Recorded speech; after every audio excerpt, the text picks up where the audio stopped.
हरे कृष्णा। आप सभी का हार्दिक स्वागत है आज की भगवत गीता सीरीज में।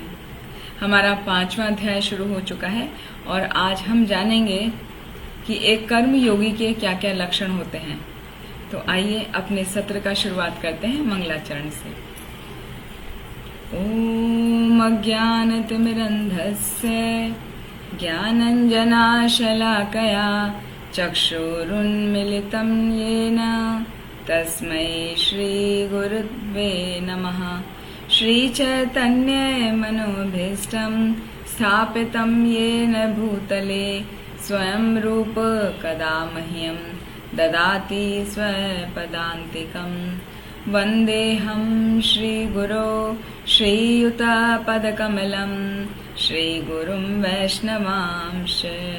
श्रीरूपं साग्रजातं सहगण रघुनाथान्वितं तं सजीवं साद्वैतं सावधूतं परिजनसहितं कृष्णचैतन्यदेवं श्रीराधा कृष्णपादान् सहगण ललिता श्रीविशाखान्वितांश्च। हे कृष्ण करुणा सिन्धो दीनबन्धो जगत्पते गोपेश गोपिकाकान्त राधाकान्त नमोऽस्तुते। तप्त काञ्चन गौरांगी राधे वृन्दावनेश्वरी वृषभानुसुते देवी प्रणमामि हरिप्रिये। वाञ्छाकल्पतरुभ्यश्च कृपा सिन्धुभ्यैव च पतितानां पावनेभ्यो वैष्णवेभ्यो नमो नमः। गुरुवे गौरचन्द्राय राधिकाय तदालये कृष्णाय कृष्णभक्ताय तद्भक्ताय नमो नमः। मूकं करोति वाचालं पङ्गुं लङ्घयते गिरिं यत्कृपातम् अहं वन्दे श्रीगुरुदीनतारणं परमानन्दमाधवं श्रीचैतन्यईश्वरम्। कृष्णाय वासुदेवाय देवकीनन्दनाय च नन्दगोपकुमाराय गोविन्दाय नमो नमः। जय श्री कृष्ण चैतन्य प्रभु नित्यानंदा श्री अद्वैत गदाधर शिवासादि गौर भक्त वृंदा। हरे कृष्णा कृष्णा कृष्णा हरे हरे, हरे राम राम राम हरे हरे। हरे कृष्णा कृष्णा कृष्णा हरे हरे, हरे राम राम राम हरे हरे। ओम नमो भगवते वासुदेवाय। ओम नमो भगवते वासुदेवाय। ओम नमो भगवते वासुदेवाय। हरे कृष्णा। एक बार फिर आप सभी का हार्दिक स्वागत है भगवद गीता सीरीज में। हमारा 5वां अध्याय भगवद गीता का पिछली बार शुरू हुआ था, जिसमें हमने सीखा था कि अर्जुन ने पहले ही श्लोक में भगवान श्री कृष्ण से पूछा कि आप चतुर्थ अध्याय में जो उन्होंने पूरा दिव्य ज्ञान दिया है, उस दिव्य ज्ञान के अंतर्गत आपने मुझे बताया कि आप सभी कर्मों का त्याग कर दो, और कभी मुझे बताया कि भक्ति पूर्वक कर्म करने चाहिए। तो मैं बहुत कंफ्यूज हो गया हूँ। कृपया करके मुझे एक बात बताएं, क्या करना है? भक्ति पूर्वक कार्य को करना है या मुझे कर्म का परित्याग करना है? तो भगवान उसकी इस बात पर बोले कि मैंने बताया था, लेकिन क्या है, कर्म का परित्याग करना या भक्ति पूर्वक कर्म करना, दोनों ही अपने आप में बेस्ट हैं, कोई भी कम नहीं है। लेकिन यदि दोनों को कंपेयर करेंगे तो भक्ति युक्त कर्म करना ही ज्यादा बेटर है। तो तुम भक्ति युक्त कर्म करो। तो ये बता के फिर भगवान ने बताया कि जो भक्ति युक्त कर्म करता है वो सभी भव बंधनों से मुक्त हो जाता है। और जो व्यक्ति भक्ति योग को और सांख्य योग को अलग समझता है वो वास्तव में अज्ञानी है, क्योंकि ये दोनों अलग नहीं है, दोनों एक ही फल की प्राप्ति कराते हैं, चाहे वो सांख्य योग है चाहे वो भक्ति योग है। जो कर्म योग के नाम से जाना जा रहा है यहाँ पर, कर्मयोग यानी भक्ति योग। तो दोनों एक ही बात है, क्योंकि जब जब हम कोई कार्य करते हैं और उस कर्म का फल अपने आप भोगना चाहते हैं तो वो सिंपल कर्म के फल को सकाम कर्म कहा जाता है। इसकी सकाम कर्म के लिए काम किया जा रहा है। लेकिन जब आप अपना कर्म का फल परित्याग कर देते हैं, भगवान को ऑफर कर देते हैं, तो वही भक्ति योग है। और कर्म के फल का परित्याग किए बिना कोई भी सुखी नहीं हो सकता। तो तुम्हें करना क्या है? भक्ति योग में लगकर सब कुछ भगवान के ही लिए समर्पित होकर कार्य करना है। तो पिछली बार हमने यहाँ तक देखा था।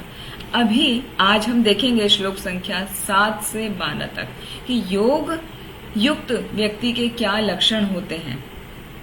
तो योग युक्त व्यक्ति के लक्षण जानने के लिए हम पहले पढ़ते हैं श्लोक संख्या 7। योग युक्तो विशुद्धात्मा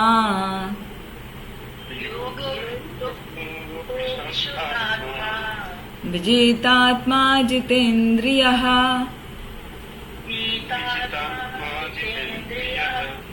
सर्वभूतात्म भूतात्मा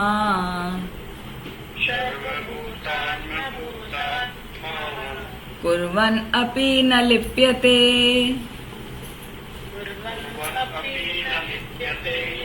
थैंक यू प्रभु जी और माता जी, थैंक यू वेरी मच। तो यहाँ पर बताया है योग युक्त व्यक्ति के क्या लक्षण है। तो 5 मुख्य लक्षण इसमें बताए हैं। पहला है योग युक्तो। योग युक्तो मतलब वो भक्ति में लगा रहता है, हाँ, कनेक्टेड विद द लॉर्ड, भगवान से। युक्त होना मतलब कनेक्ट। तो किससे कनेक्ट है? भगवान से कनेक्ट है, पहला योग युक्तो। दूसरा विशुद्ध आत्मा। विशुद्ध आत्मा मतलब वो शुद्ध आत्मा वाला होता है, उसकी जो चेतना है वो शुद्ध होती है, वो अपने लिए कार्य नहीं करता, वो सब कुछ कार्य जो है वो भगवान के लिए करता है, वो अपने लिए कुछ भी कलेक्ट नहीं करता। तीसरा विजित आत्मा। विजित आत्मा मतलब जिसने अपने आत्मा को यानी अपने मन को वश में कर लिया है, जो आत्म संयमी है, उसको कहा जाता है विजित आत्मा। फिर चौथा है जितेंद्रिया, जिसने अपनी इंद्रियों को जीत लिया है, वो जितेंद्रिया। और 5वां सर्वभूत आत्मभूतात्मा। सर्वभूत मतलब सभी जीवों के प्रति क्या? आत्मभूत आत्मा, अपने जैसा उनको समझता है, यानी कि वो बहुत ही दयालु होता है, परम दयालु होता है।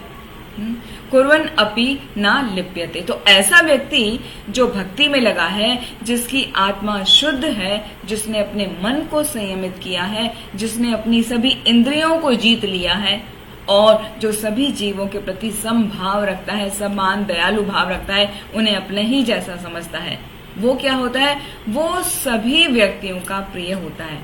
और ऐसा व्यक्ति कुर्वन् अपि न लिप्यते, वो कर्म करते हुए भी कर्म के बंधन में नहीं बंधता। ना लिप्यते, वो बंधता नहीं है कर्म से, जो कर्म का फल है उससे वो बंधता नहीं है। क्यों नहीं बनता? क्योंकि उसकी चेतना हमेशा भगवान कृष्ण में लगी रहती है, वो अपने शरीर से आसक्त नहीं होता। जैसे कि जब हम कार चलाते हैं तो कार का ड्राइवर वास्तव में कार चला रहा होता है। कार तो एक ऑब्जेक्ट है, ड्राइवर उसको चलाता है, लेकिन ड्राइवर कार से आसक्त नहीं होता। यदि वो कार से आसक्त हो जाएगा कि कार में कोई डेंट पड़ गया, वो परेशान हो जाए, या कार को किसी ने हानि पहुंचा दी, एक्सीडेंट हो गया तो वो परेशान हो जाए, तो वो व्यक्ति ठीक से ड्राइव नहीं कर सकता। ड्राइव वही कर पाएगा जो अपने आप को कार से अलग समझ रहा है कि वो कार एक ऑब्जेक्ट है और मैं उसको चलाने वाला हूँ। तो इसी तरह हमारा शरीर एक कार के समान है और हमारी आत्मा हमको चलाती है, तो हमारी आत्मा ड्राइवर है। तो जो भक्ति में लगा हुआ व्यक्ति होता है, उसकी चेतना कृष्ण कॉन्शियसनेस में रहती है, हमेशा वो कृष्ण भावना में रहता है, भक्ति के ही विचारों में रहता है, तो वो इस बॉडी से कभी भी आसक्त नहीं होता। और जो विशुद्ध आत्मा होता है, विशुद्ध आत्मा वाले व्यक्ति की चेतना किस प्रकार शुद्ध होती है? उसको पता रहता है कि मुझे क्या कर्म करना है और वो किसके लिए करना है। वो जानता है कि मैं भगवान का दास हूँ। यही ट्रू अहंकार है ना? यही वास्तविक हमारा अहंकार है, एक जीव का अहंकार है। अन्यथा हमारी आइडेंटिटी क्या है? वो फॉल्स ईगो है। तो जो व्यक्ति जानता है कि मैं भगवान का दास हूँ और भगवान का दास होने के नाते मुझे भगवान की सेवा करनी है और भगवान के जो दास हैं उन सभी की हेल्प करनी है, उन सभी का मैं दास हूँ, तो ऐसा जो सोचता है वो व्यक्ति क्या होता है, सबका प्रिय हो जाता है। और ऐसे व्यक्ति को कहा जाता है उसकी चेतना शुद्ध होती है, वो विशुद्ध आत्मा होता है। वो कभी भी कर्म के बंधन से बंधता नहीं, वो कभी अपने लिए कुछ कलेक्ट नहीं करता, किसी चीज से अटैच नहीं होता। जैसे कैशियर होता है, कैशियर के पास बैंक का सारा पैसा होता है, वो सब कुछ डील करता है, लेकिन उसे पता है ये पैसा मेरा नहीं है, ये बैंक का है, ये पब्लिक का पैसा है, खाली मैं उसकी टेक केयर कर रहा हूं। तो जिस प्रकार एक कैशियर सारा धन उसके पास होते हुए भी उस धन का अपने आप को स्वामी नहीं समझता, उससे बंधता नहीं, उसको पता है ये मेरा नहीं है, तो उस स्थिति को कहा गया है विशुद्ध आत्मा। जीव जब ये समझ जाता है कि मैं भगवान का हूँ, भगवान से कुछ भी अलग नहीं है, तो मैं जो भी कार्य कर रहा हूँ भगवान के ही लिए कर रहा हूँ। वो किसी भी व्यक्ति को भगवान से भिन्न नहीं समझता, इसीलिए वो कर्म के बंधन से अटैच नहीं होता। जैसे एक वृक्ष की पत्तियां, उसकी शाखाएं, वो वृक्ष का ही पार्ट हैं, वो वृक्ष से अलग नहीं है। तो इसी प्रकार वो व्यक्ति जानता है कि हर जीव भगवान का ही अंश है। और दूसरा उदाहरण दिया जाता है श्रीमद् भागवतम के 4 स्कंद में आता है, 31वें अध्याय में 14वां श्लोक, यथा तरोर्मूल निषेचनेना तृप्यन्ति तप्त स्कंद भुजोपशाखा प्राणोपहारच्च यथेन्द्रियाणां तथैव सर्वा अर्हम् अच्युतेज्या। अर्थ क्या हुआ इसका? यथा तरोर मूल निषेचनेना, जिस प्रकार वृक्ष की जड़ में पानी डालने से पूरा वृक्ष निषेचित हो जाता है, उसको पानी मिल जाता है।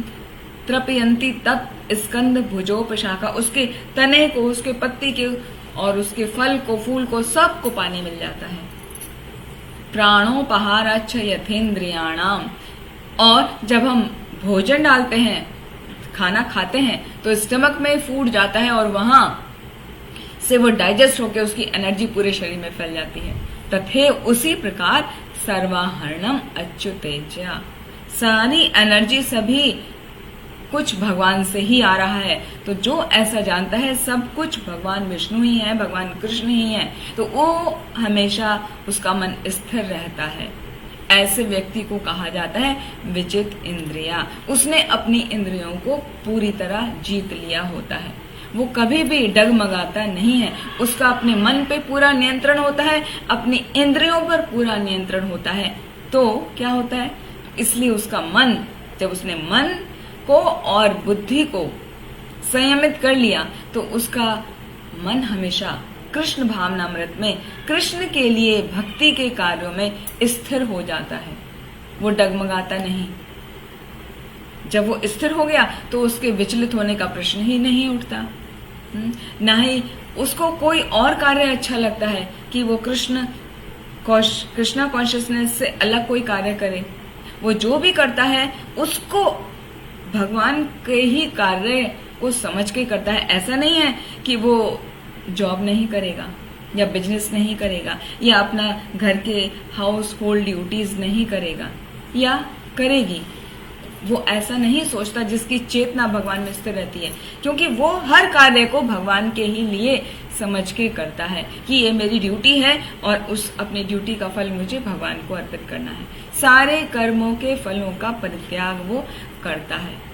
तो क्या होता है, वो भगवान के ऐसा उसका चेतना बनाए रखने के लिए वो उसे क्या करना होता है, वो भगवान के ही बारे में सुनता रहता है, श्रवण करता है कथाओं का, भगवत गीता भागवतम के क्लासेस सुनता है, तो उसकी क्या होती है, चेतना शुद्ध हो जाती है। और जो वो खाता है तो वो भगवान को ऑफर किया हुआ प्रसाद ही खाता है। वो ऐसे नहीं कि मार्केट में जाएगा और कुछ भी उठा के जो उसे पसंद आएगा वो खा लेगा। जो कृष्ण भावना भावित व्यक्ति होता है, जिसकी स्थिर चेतना है भगवान में, वो बाहर कुछ नहीं खाता है। और यहाँ तक कि बाहर इधर उधर पार्टीज, क्लब्स आदि जगहों में नहीं जाता, एंजॉय करने के पर्पज से नहीं जाता। यदि वो जाता है तो किसी कार्य से जाता है, जैसे घर परिवार में शादी विवाह है तो वहां पर जाएगा, अपना कर्तव्य पूरा करके आएगा। इसलिए नहीं जाएगा कि मुझे शादी में जाना है, मुझे एंजॉय करना है, वहां पर मुझे विभिन्न प्रकार के जो खाने हैं उनका टेस्ट लेना है, या मुझे बहुत डांस करना है, या मुझे खूब एंजॉय करना है। कृष्ण भावना भावित व्यक्ति जो होता है वो ये सोच के कभी नहीं जाता, क्योंकि उसको पता है कि क्या कृष्ण से संबंधित कार्य है, मुझे वही करना है, और अपनी इंद्रियों को वश में करके रखता है। तो ऐसा व्यक्ति जिसकी इंद्रियां वश में होती हैं, इंद्रियां संयमित होती हैं, तो वो किसी के प्रति कभी भी कोई ऑफेंस नहीं करता, तो कभी वो भक्ति से विचलित ही नहीं होता। तो इस तरह उसकी भक्ति जो है वो सुदृढ़ होती है। जैसे अर्जुन भी कहा जाए तो उसने युद्ध किया, लेकिन किया वो भगवान के ही इच्छा से, क्योंकि भगवान ने उसको द्वितीय अध्याय में जैसे हमने सीखा था, बताया था ना, भगवान ने उसको नैनम छिन्नन्ति शस्त्राणि नैनम दहाति पावका ना चैनम क्लेदयन्ति आपो ना शोषति मारुतः अच्छेदो अयम अदाह्यो अयम अक्लेद्यो अशोष्य एव च नित्य सर्वगते स्थानो अचलो अयम सनातन। ये हम पूरा डिटेल में द्वितीय अध्याय में सुन चुके हैं, तो वहां पर आप उसका दोबारा से सुन सकते हैं डिटेल में। तो ये ज्ञान भगवान ने अर्जुन को दिया था, तो इसलिए वो उससे अटैच नहीं था। उसे पता है कि ये शरीर अलग है और आत्मा अलग है। उसको, अर्जुन को पता था कि ये शरीर अभी है यहाँ पर, लेकिन इनकी आत्मा मरेगी नहीं, आत्मा दूसरे शरीर में रूपांतरित हो जाएगी, चली जाएगी, ट्रांसफर हो जाएगी। तो एक तरीके से युद्ध भूमि में, क्षेत्र में, उसमें कोई नहीं मारा जाएगा। तो भगवान केवल वस्त्र बदलते हैं। तो इस प्रकार का ज्ञान होने से अर्जुन ने कार्य किया, भगवान की इच्छा के अनुसार कार्य किया, तो उसको कर्म का बंधन नहीं लगा, उसको ये बंधन नहीं लगा कि उसने इतने सब लोगों को मारा युद्ध में तो उसको पाप भुगतना पड़ेगा। नहीं, क्योंकि उसने भगवान की इच्छा के लिए युद्ध किया, तो उसने वास्तव में युद्ध नहीं किया। तो ऐसा व्यक्ति जो पूर्ण रूप से कृष्ण कॉन्शियसनेस में रहकर भगवान के आदेशों का पालन करता है, वो कभी भी कर्म के बंधन में बंधता नहीं है। फिर यहाँ पर थोड़ा सा और समझते हैं कि ये जो वर्ड्स है ना, ये एक्चुअली बहुत इंपॉर्टेंट हैं। जैसे योग युक्तो, जो 5 लक्षण बताएं, योग युक्तो, जो भक्ति में निरंतर लगा रहता है, जैसे अभी हमने सब देखा। विशुद्ध आत्मा, जिसकी चेतना शुद्ध है। विशुद्ध आत्मा में एग्जाम्पल आता है अम्बरीश महाराज का। कुछ शास्त्रों से एग्जाम्पल लेके समझते हैं। विशुद्ध आत्मा में जैसे अम्बरीश महाराज का एग्जाम्पल आता है, जैसे आपने कथा सुनी होगी, जब दुर्वासा मुनि आए थे वहां पर, और उन्होंने क्या, जल, उनको लेट हो रहा था अम्बरीश महाराज को, क्योंकि दुर्वासा मुनि स्नान करने के चले गए थे। तो उन्होंने, अम्बरीश महाराज ने थोड़ा सा जल ग्रहण कर लिया, और इस पर क्रोधित होकर दुर्वासा मुनि उनको श्राप देना चाह रहे थे, और उन्होंने अपने बाल से कृत्या उत्पन्न कर दी थी अम्बरीश महाराज को नष्ट करने के लिए। तो अम्बरीश महाराज डरे नहीं, उन्होंने उनको क्षमा भी किया और उनका 1 साल तक इंतजार किया। किनका? दुर्वासा मुनि का। तो वो, और फिर जब वो 1 साल पूरा हो गया, फिर उन्होंने क्षमा किया, क्योंकि वो सब घूम के आए थे ना, दुर्वासा मुनि सारे लोकों में घूम रहे थे। फिर सब ने मना किया कि जहां पर अपराध किया है आपको वहीं जाके क्षमा मिलेगी और कहीं नहीं। भगवान का सुदर्शन चक्र पीछा तब तक करता रहा जब तक उन्होंने जाकर अम्बरीश महाराज से क्षमा प्रार्थना नहीं मांगी।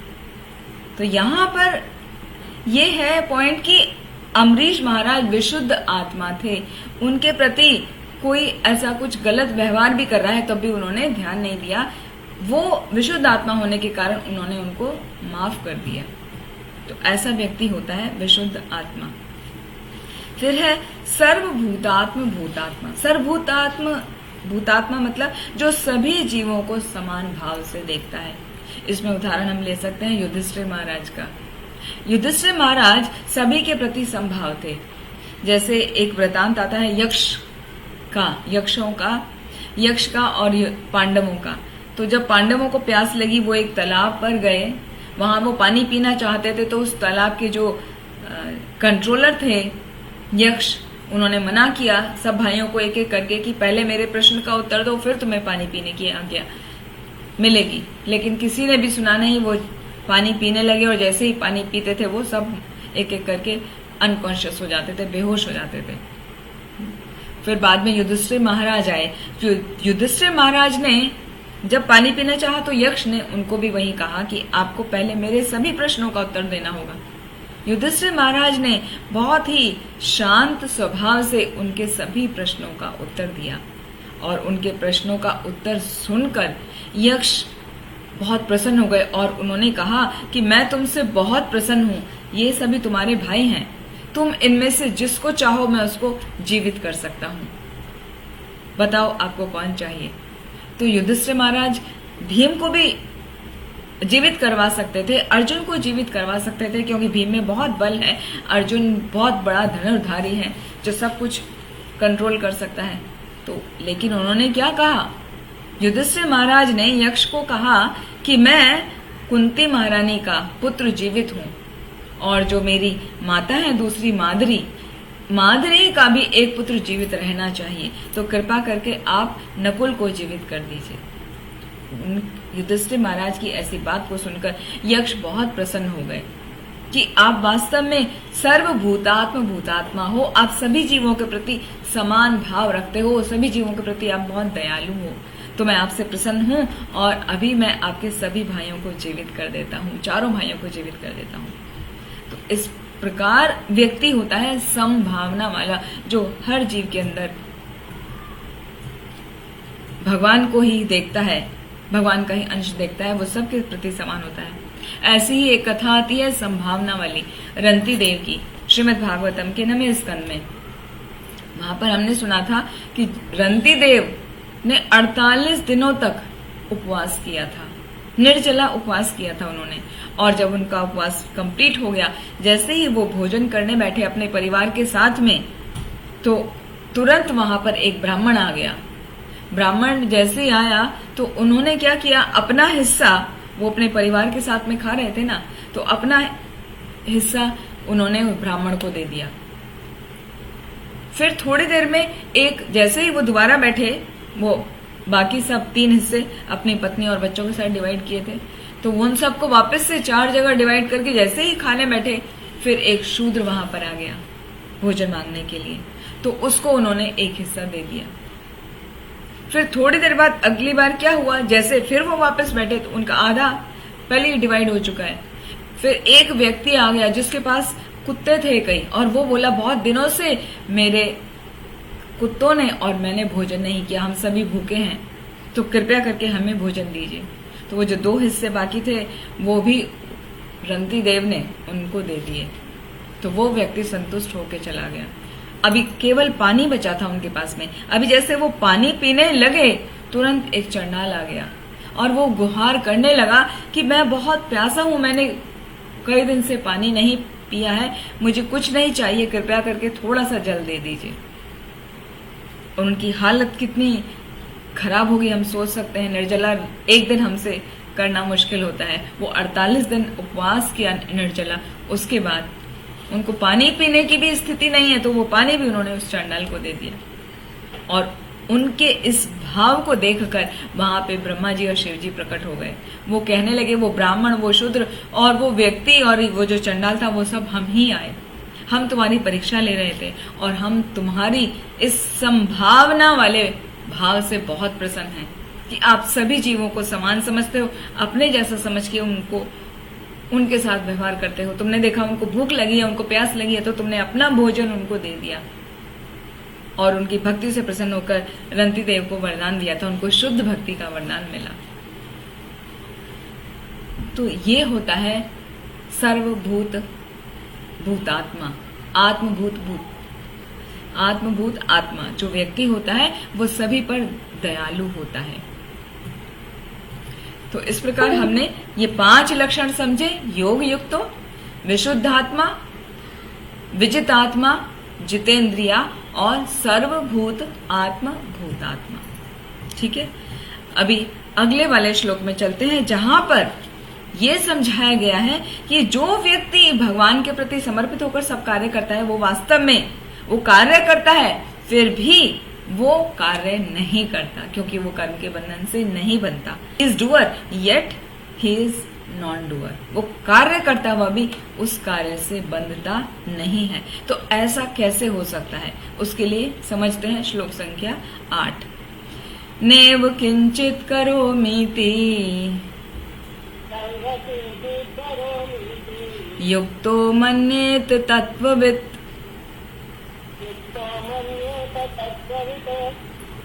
पश्यन् शृण्वन् स्पृशन् जिघ्रन्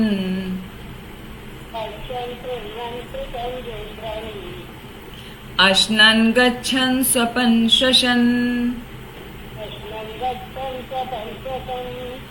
प्रलपन् विसृजन् गृह्णन्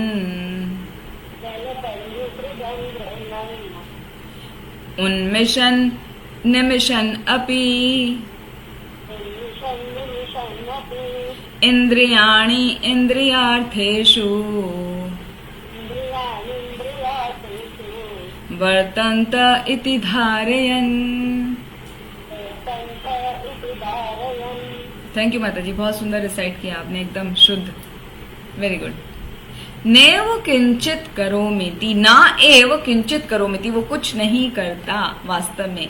हाँ, युक्तो मन्येत तत्वविद, जो उसकी चेतना कैसी लगी हुई है उस तत्व में, उस सत्य को जानता है और वो सोचता है कि जो सब कुछ है वो भगवान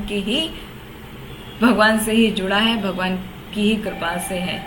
तो ऐसा व्यक्ति, उसके और यहाँ पर लक्षण बताएं वो क्या करता है, क्यों ऐसा वो सोच पाता है, क्यों उसकी चेतना जो है पूरी तरह भगवान में ही लगी है, प्रवृत्त है।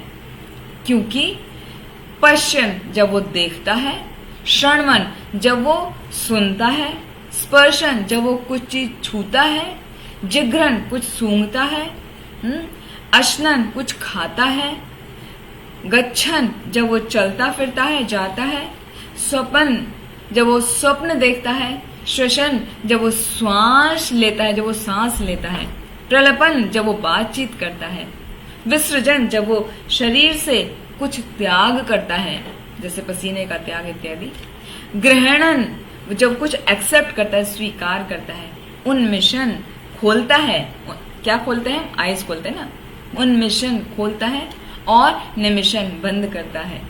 तो ये जो कार्य कर रहे हैं वो सभी अपि इंद्रियाणि इंद्रियार्थेषु, वो सभी इंद्रियों के द्वारा इन इंद्रियों की तृप्ति के लिए जो कार्य करता है, वर्तन्त इति धारयन्, वो ये विचार करके कार्य करता है कि ये सब जो है क्या है, वो भगवान से पृथक नहीं है।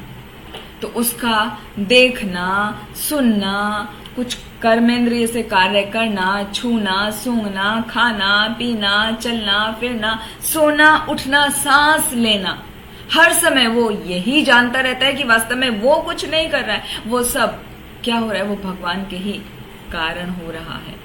जो भी कुछ वो बोलता है, एक्सेप्ट करता है, कुछ त्यागता है, आंख खोलता है, बंद करता है, हर वक्त उसके मन में यही भाव रहता है। वो जानता है कि वो भौतिक इंद्रियां अपने अपने विषय में अपने आप कार्य कर रही हैं, लेकिन वो आत्मा है, इसलिए वो इन सब से पृथक है।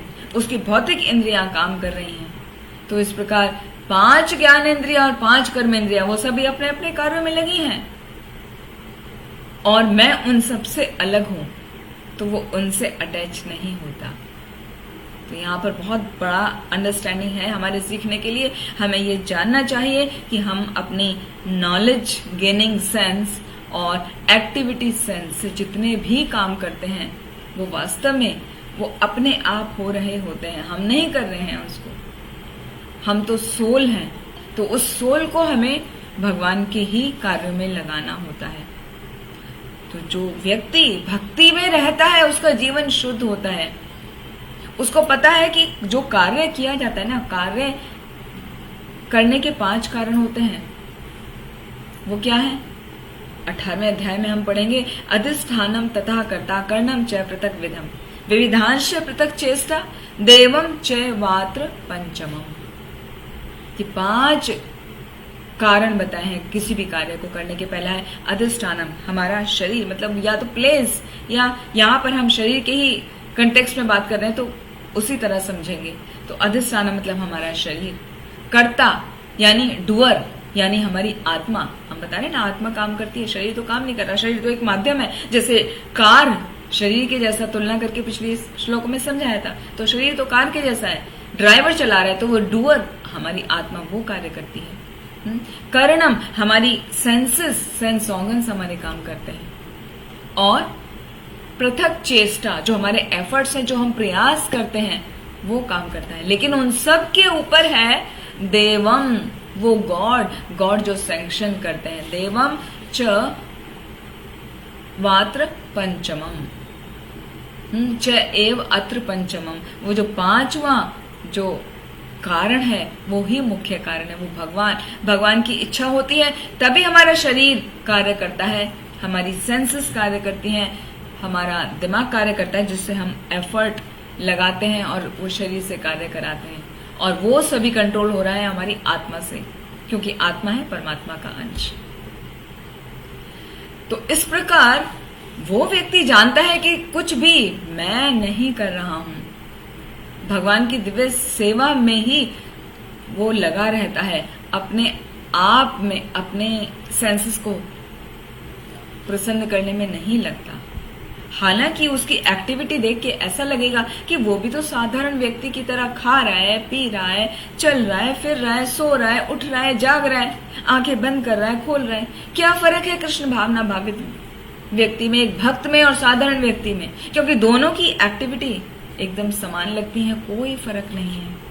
फर्क क्या है? फर्क है सिर्फ चेतना का। हमारी चेतना कहाँ है? हमारी चेतना भगवान में लगी है कि हमारी चेतना केवल अपनी इंद्रियों की तुष्टि में लगी है?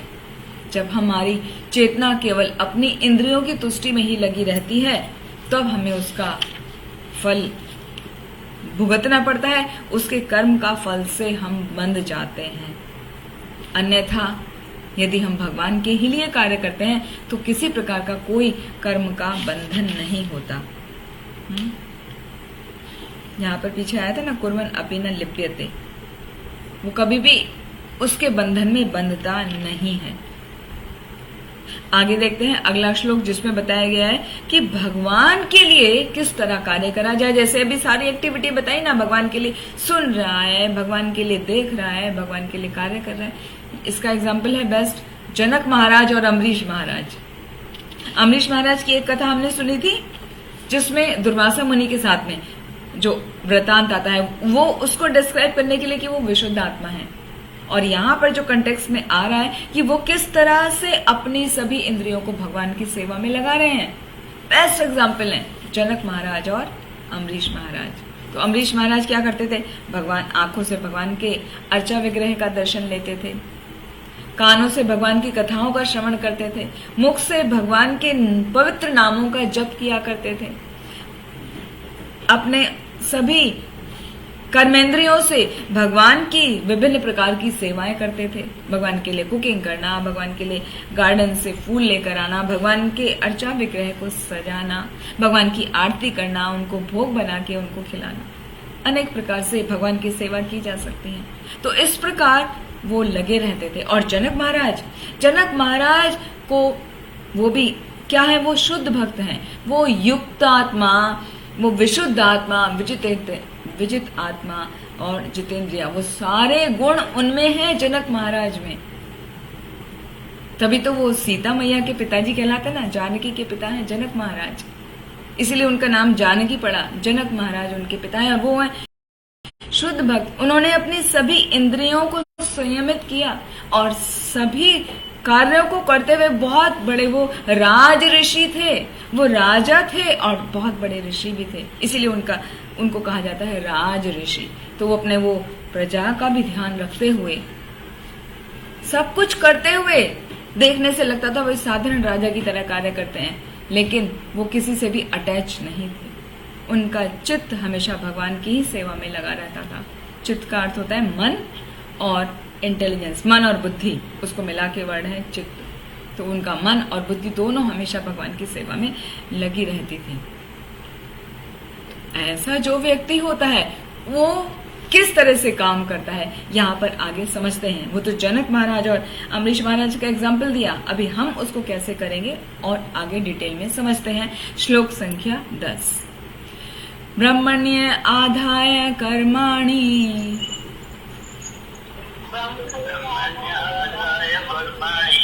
संगम त्यक्त्वा करोति यः लिप्यते न स पापेन पद्मपत्रम इवाम्भसा। वेरी गुड माता जी, बहुत अच्छा। ब्रह्मणि आधाय कर्माणि, ब्रह्मणि मतलब भगवान में, आधाय हाँ समर्पित कर दिया। किसको? कर्माणि, अपने सभी कर्मों को भगवान के लिए अर्पित कर दिया। संगम त्यक्त्वा, संग मतलब आसक्ति, अटैचमेंट जो होता है उसको त्यक्त्वा छोड़ दिया। करोति यह, तो जो ऐसे कार्य करता है भगवान के लिए समर्पित होकर और सभी प्रकार की आसक्ति को छोड़ देता है, त्याग देता है, वो क्या करता है? लिप्यते न स पापेन, वो किसी भी प्रकार से, किसी भी चीज से, वो पाप से प्रभावित नहीं होता है, अटैच नहीं होता है, संबंधित नहीं होता है। लिप्यते प्रभावित नहीं होता है। लिप्यते न स पापेन पद्म पत्रम इव अम्भसा। अम्भसा मतलब जैसे जल, पत्रम, पद्म पत्र बोला जाता है कमल का जो पत्ता होता है, हाँ लोटस लीफ, तो उसकी लोटस का जो पत्ता होता है उस पर पानी क्या होता है, पानी उसको गीला नहीं करता है, पानी उसमें ऐसे घूमता रहता है मोती की तरह।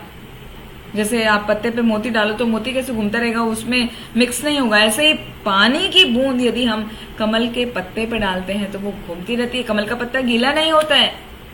तो जिस प्रकार कमल का पत्ता पानी से, जल में रहने के बावजूद भी वो गीला नहीं होता है, उससे आसक्त नहीं होता है, उसी तरह वो व्यक्ति जो कर्म योगी है, जो भक्ति में लगा है, वो सब कार्य को करता हुआ भी उससे आसक्त नहीं होता। यहाँ पर ब्रह्मणी का अर्थ है भक्ति में, यानी कृष्ण भावनामृत में।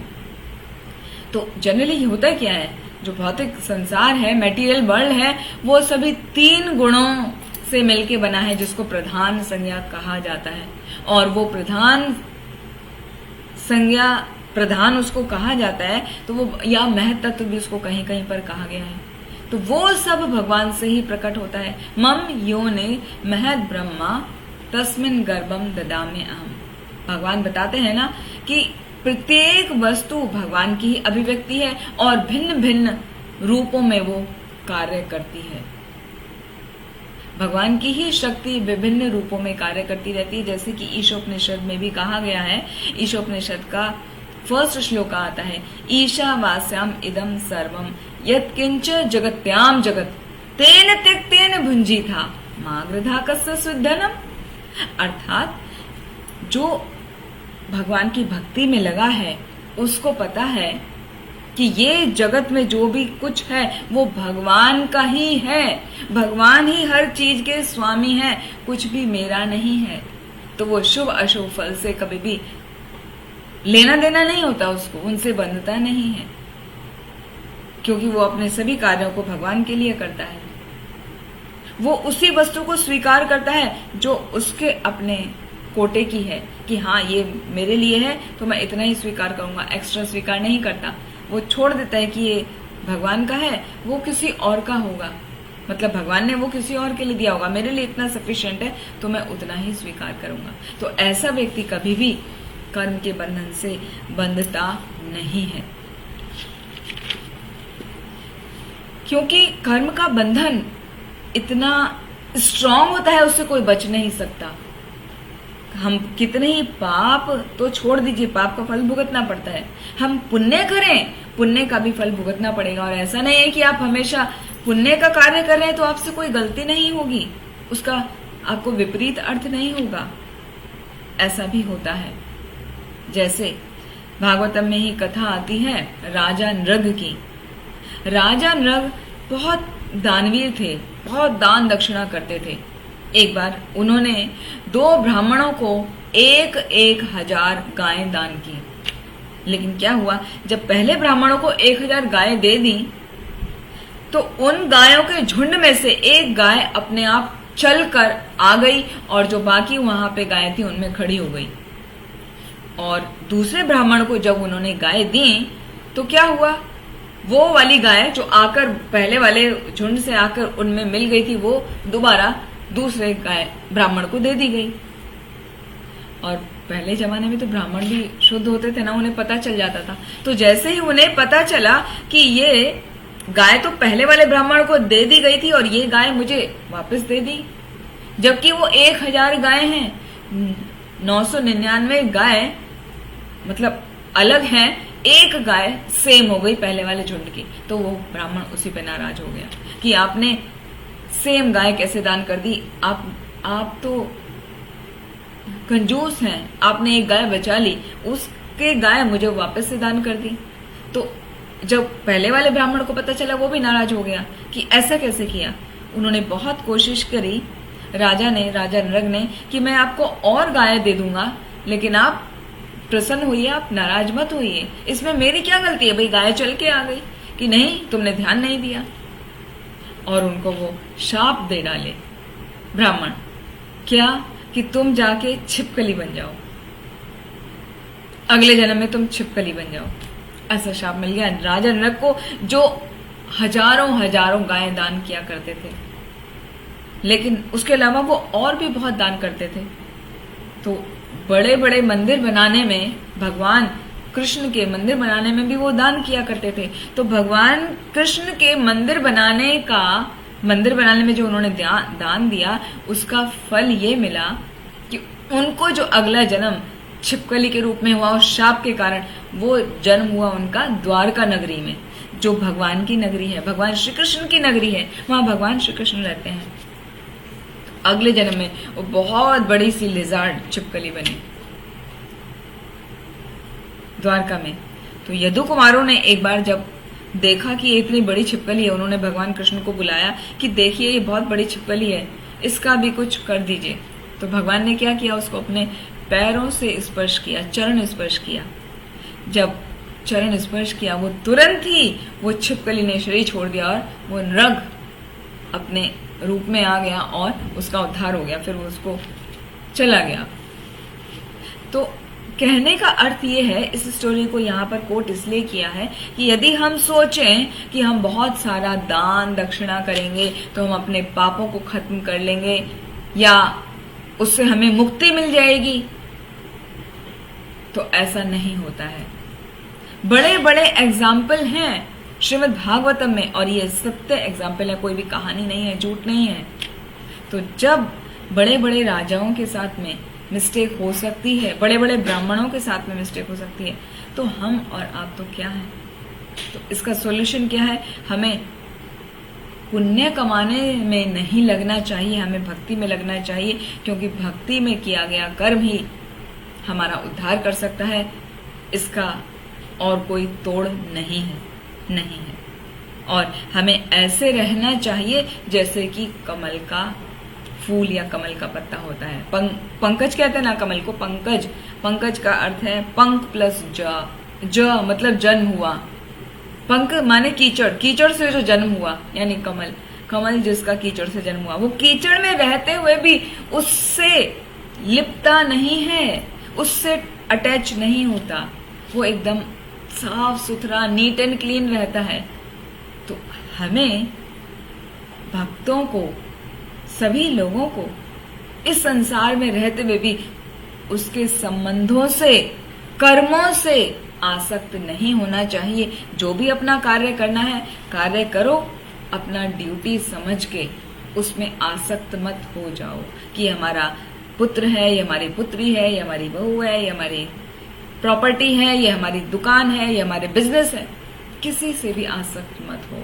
यदि आसक्त हो गए तो आप बार बार जन्म जन्मांतर तक उसी सर्किल में आते रहोगे, वो कभी खत्म होने वाला नहीं है। उसको तोड़ने का एकमात्र उपाय है भक्ति। भक्ति करना है भगवान के लिए, भगवान की प्रसन्नता के लिए। मयि सर्वाणि कर्माणि सन्न्यस्य अध्यात्म चेतसा निराशी निर्ममो भूत्वा युद्धस्व विगत ज्वरः। ये हमने भगवद गीता के 3वें अध्याय में पढ़ा था, 30वां श्लोक का, कि मुझको अर्पित करते हुए अपने सब कर्म करो, किसी चीज की आशा मत करो, निराशी रहो, निर्ममो रहो, किसी चीज से अटैच मत हो जाओ, विगत ज्वरः आलस रहित होकर कार्य को करो, और हमेशा अध्यात्म चेतसा अपनी चेतनाओं को भगवान में लगाओ।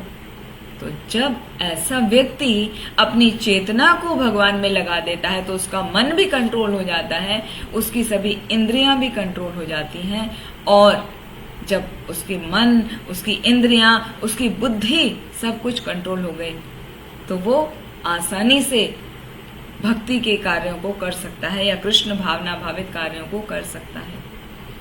क्योंकि जो कृष्ण भावना में नहीं लगता वो व्यक्ति तो अपने शरीर के लिए ही कार्य करता रह जाता है, वो अपने इंद्रियों को अपना हिस्सा मानकर उन्हीं को सेटिस्फाई करने के लिए लगा रहता है कि मैं अपना कैसे अच्छा खा लूं, कैसे अच्छा पहन लूं, कैसे अच्छा अपना बाहर रुतबा बना लूं, कैसे रेपुटेशन अपनी बना लूं, वो उसी सब में लगा रहता है। लेकिन जो कृष्ण भावना भावित व्यक्ति होता है वो जानता है कि ये जो बॉडी है वो भगवान की संपत्ति है, तो मुझे ये भगवान की ही सेवा में लगाना चाहिए। फिर भगवान की सेवा में लगाकर हमारी बॉडी प्योर हो जाती है, तो वो कैसे हम प्योरिटी गेन करेंगे उसका वर्णन किया गया है श्लोक संख्या 11 में। कायेन मनसा बुद्ध्या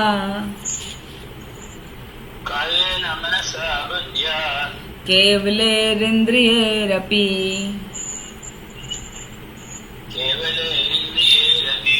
योगिनः कर्म कुर्वन्ति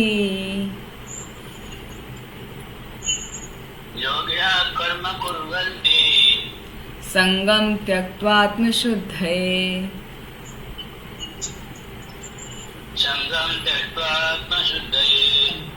थैंक यू प्रभु जी।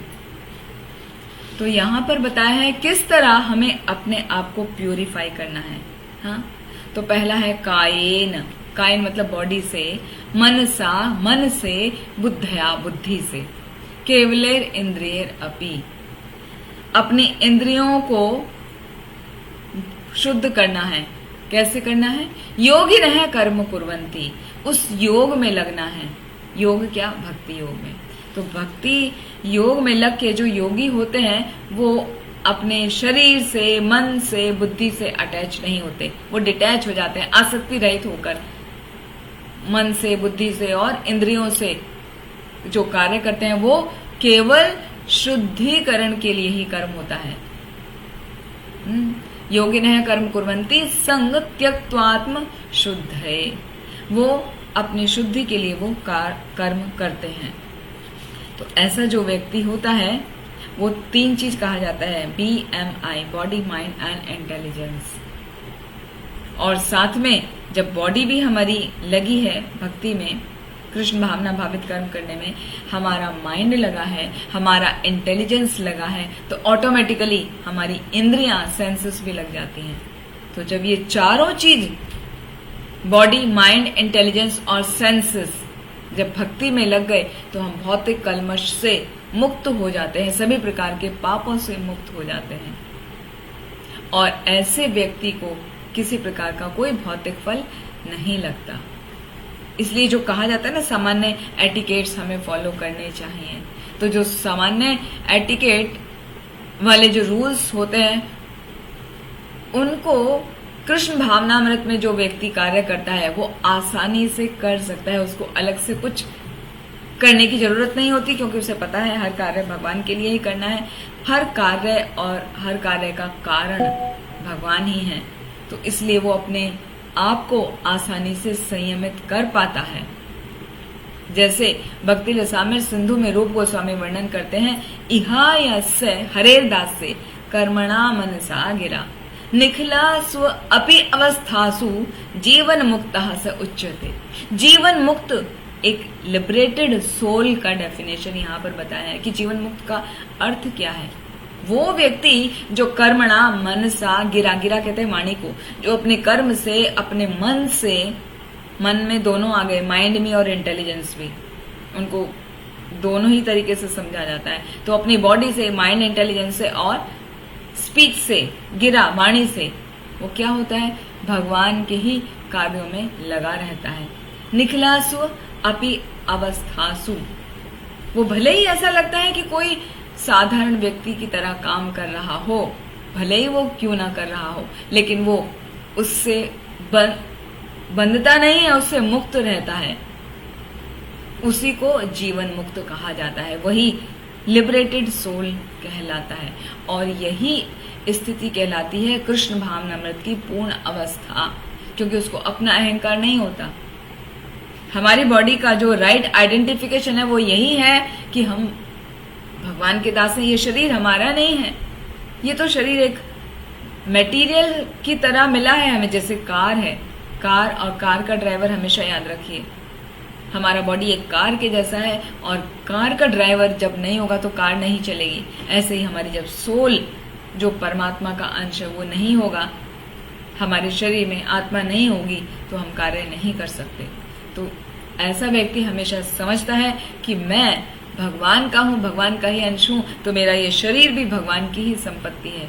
इसलिए वो अपने शरीर से, मन से, बुद्धि से, वाणी से, अपनी सब प्रकार की संपत्ति से जो भी वो कमाता है, जो भी वो अर्न करता है, वो सब को भगवान की सेवा में लगाता है।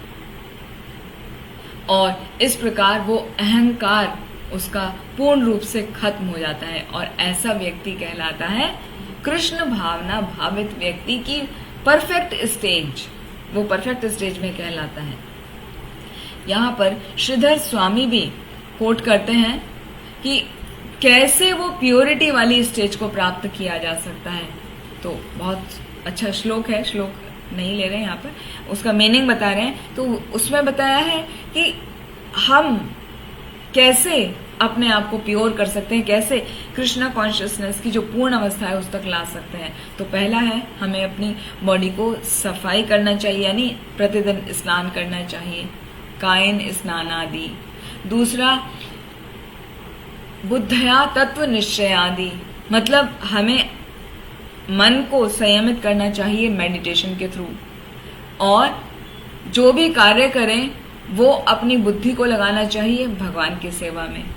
और साथ में चौथी चीज, श्रवण आदि, तो जो हियरिंग करना है और जो बोलना है वो भगवान के ही लिए करें। अपने सेंसेस को हर तरीके से भगवान की सेवा में जब हम लगा देते हैं तो वही अवस्था कहलाती है कृष्ण भावनामृत की पूर्ण अवस्था, या perfection of Krishna consciousness.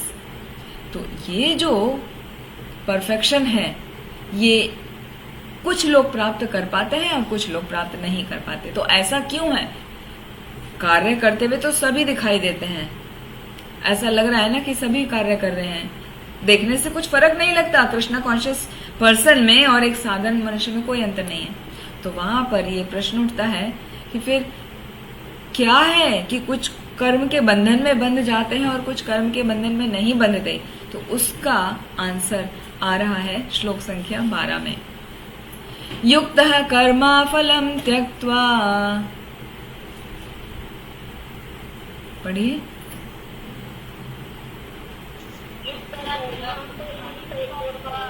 शांतिम आपनोति नैष्ठिकीम् अयुक्तः कामकारेण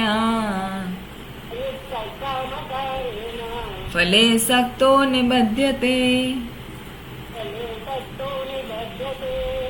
thank you माता जी। युक्तः कर्म फलम त्यक्त्वा, युक्तः भक्ति योग में वो लगा रहता है, कर्म फलम त्यक्त्वा, कर्म के फलों को त्याग देता है। शांतिम आपनोति, आपनोति माने प्राप्त करता है क्या? शांति, पूर्ण शांति, पीसफुलनेस वो प्राप्त करता है। कैसे? नैष्ठिकीम, नैष्ठिकीम मतलब अचल है, जो उसकी शांति वो प्राप्त करता है वो ये नहीं कि आज है शांत वो कल अशांत हो जाएगा, नहीं। नैष्ठिकीम अचल है, वो पक्की है उसकी शांति।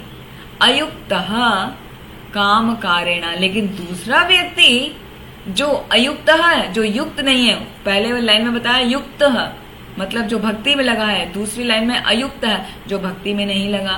काम कारेणा फले सक्तो निबध्यते, वो उसके बंधन में बंध जाता है क्योंकि वो कार्य अपने लिए करता है, वो भगवान के लिए नहीं करता। तो जो वो परिश्रम करता है उसका जो उसको रिजल्ट मिलता है, उस रिजल्ट से वो बंध जाता है। तो ये फर्क है एक कृष्णा कॉन्शियस व्यक्ति का और एक बिना कृष्णा कॉन्शियस व्यक्ति का, जो मतलब बॉडीली कॉन्शियसनेस है, जो बॉडी को स्वयं समझ रहा है उसका। तो जैसे अभी हमने कल गौर पूर्णिमा का उत्सव मनाया, तो चैतन्य महाप्रभु का आविर्भाव दिवस है, वो चैतन्य महाप्रभु प्रकट हुए थे उस दिन। तो उसका मुख्य कारण क्या था? अद्वैत आचार्य, उन्होंने जब देखा सभी लोग कितना दुखी हैं, कोई भी भक्ति का लेश मात्र भी किसी के अंदर नहीं है, और कलयुग इतना बढ़ चुका है, जैसे कलयुग आना चाहिए एंड में, वो कलयुग शुरुआत में प्रथम संध्या में इतना ज्यादा दिख रहा है। सब तरफ अभक्त फैले हैं, सब तरफ नास्तिक हैं। तो भक्ति का संदेश भगवान ही स्वयं दे सकते हैं, तभी कोई मानेगा, अदरवाइज तो मानेंगे नहीं। तो अद्वैत आचार्य ने बहुत ही भक्ति भाव के साथ में, पूर्ण निष्ठा के साथ में शालिग्राम शिला की पूजा की, और उनके उस इच्छा से, उनकी पूजा से और उनके भाव से कि वो जगत का उद्धार करना चाहते हैं, चैतन्य महाप्रभु प्रकट हुए। चैतन्य महाप्रभु की जय। तो यहां पर एग्जाम्पल ला रहा है, वो व्यक्ति जो कृष्ण के प्रति आसक्त रहता है, जैसे अद्वैत आचार्य, वो दूसरों का उद्धार करना चाहते थे और भक्ति के प्रति बहुत आसक्त थे, तो वो कर्म के फलों में बंधता नहीं ऐसा व्यक्ति। और दूसरी ओर वो व्यक्ति जो भगवान को कुछ मानता ही नहीं, क्या है भगवान, जो है वो कर्म है, या जो है वो ग्रह है, हम या हमारे स्टार हैं, या विभिन्न विभिन्न तर्क देता है लेकिन भगवान को नहीं मानता। तो ऐसा व्यक्ति अपने लिए कर्म करता है और वो कर्म के फल में बंध जाता है, और जो भगवान के लिए कर्म करता है वो तो वास्तव में मुक्त पुरुष है, उसको किसी प्रकार की कोई चिंता ही नहीं होती। वास्तव में चिंता का क्या कारण है? चिंता का कारण होता है जब हम एब्सोल्यूट ट्रुथ, परम सत्य को नहीं जानते, परम सत्य को जानना चाहते भी नहीं, एक कारण चिंता का। दूसरा कारण ड्युअलिटी में, द्वैत भाव में हम कार्य करते हैं। द्वैत भाव मतलब सुख है, दुख है, हानि है, लाभ है, वो सब में लगे रहते हैं। तो जो व्यक्ति दुख, सुख, हानि, लाभ में लगा है निरंतर, उसी में अपने मन को रमाया है, भगवान के प्रति कोई ज्ञान नहीं लेता, उसको हमेशा चिंता रहती है, वो हमेशा एंशियस रहता है, एंजाइटी में रहता है। एंजाइटी में रहता है तो उसका ब्लड प्रेशर बढ़ता है, उसको विभिन्न प्रकार के रोग उसको घेर लेते हैं। तो इसीलिए भक्ति में लगना चाहिए, क्योंकि भक्ति में किए गए सारे कार्य वो ट्रांसेंडेंटल होते हैं, उन पर किसी प्रकार का कोई भौतिक प्रभाव नहीं पड़ता। यही कृष्ण भावनामृत का रहस्य है। कृष्ण भावनामृत में कृष्णा कॉन्शियसनेस का क्या, कि कृष्ण के अलावा और कुछ वास्तव में है ही नहीं। तो जो भी शांति मिलती है वो केवल उसी व्यक्ति को मिल पाती है जो भक्ति में लगा है। वरना आज हम शांत हैं, हमें थोड़ी खुशी प्राप्त हो गई, हम शांत हो गए, फिर हमारी खुशी निकल गई तो हम अशांत हो गए। तो शांत अशांत वो द्वैत में आ गए ना हम, और वो हमेशा डर में रहता है कि कब ये मेरे से ये चीज छिन तो नहीं जाएगी, ये अवसर मेरे हाथ से निकल तो नहीं जाएगा। तो यदि हमें शांति चाहिए तो भक्ति करनी चाहिए। जैसे कि भगवत गीता में ही आएगा ना, 18वें चैप्टर में आता है, ब्रह्मभूत प्रसन्न आत्मा न शोचति न कांक्षति समय सर्वेषु भक्तेषु मद भक्ति लभते पराम। जो भगवान का ज्ञान लेता है वो कभी चिंता नहीं करता, शोक भी नहीं करता, न किसी प्रकार की इच्छा करता है, और हमेशा वो शांत रहता है, क्योंकि वो जो कार्य करता है भगवान की प्रसन्नता के लिए करता है। तो भगवान उसको sufficient amount of money, sufficient amount of material things and sufficient amount of भक्ति सब कुछ प्रदान करते हैं, क्योंकि चैतन्य महाप्रभु क्या है, महावदान्याय हैं, वो तो करुणा के अवतार हैं। तो जब भक्त भगवान के प्रति समर्पित होकर कोई भी कार्य करता है तो भगवान उसको हर चीज प्रोवाइड करते हैं, किसी चीज की कोई कमी नहीं रखते। तो यहाँ पर इस श्लोक में कंक्लूड करते हुए हम देखते हैं कि जो व्यक्ति है जो भक्ति में लगा है वो हमेशा भगवान से ही अटैच है, और जो भक्ति में नहीं लगा वो भगवान से अटैच ना होकर अपने कर्मों से अटैच है। जैसे अर्जुन अटैच था भगवान से और दुर्योधन अटैच नहीं था। जो व्यक्ति भक्ति करता है उसको कभी भी एंजाइटी नहीं होती और वो हमेशा लिबरेट मुक्त अवस्था में रहता है, कोई चिंता नहीं होती उसको। और जो अपने लिए कार्य करता है वो हमेशा चिंता मग्न रहता है, हमेशा डुअलिटी में जीता है, क्योंकि वो नहीं समझता कि हर चीज का कारण भगवान स्वयं है। सर्व कारण कारणम उसको नहीं समझ में आता। उसको लगता है जो कर रहा हूं मैं कर रहा हूं, I am the doer, I am the controller, I am the enjoyer. उसको ये भावना रहती है। तो जब तक वो भावना रहती है वो एंजाइटी में रहता है, डुअलिटी में रहता है। और जो कृष्ण भावना भावित होता है वो हमेशा शांत रहता है, पीसफुल रहता है, और उसको कुछ भी मटेरियल अफेक्ट कर जो प्रभाव पड़ता है, लाइफ सबकी चलती है लेकिन उसको वो प्रभावित नहीं होता। कभी कुछ कम मिल रहा है, कभी कुछ ज्यादा मिल रहा है, ना तो वो ज्यादा मिलने से कभी खुश होता है, ना कभी कम हो जाने से वो परेशान होता है। वो प्रसन्न आत्मा, वो हमेशा हर हाल में प्रसन्न रहता है कि मेरे भगवान मुझे जिस स्थिति में रखें मैं प्रसन्न हूँ।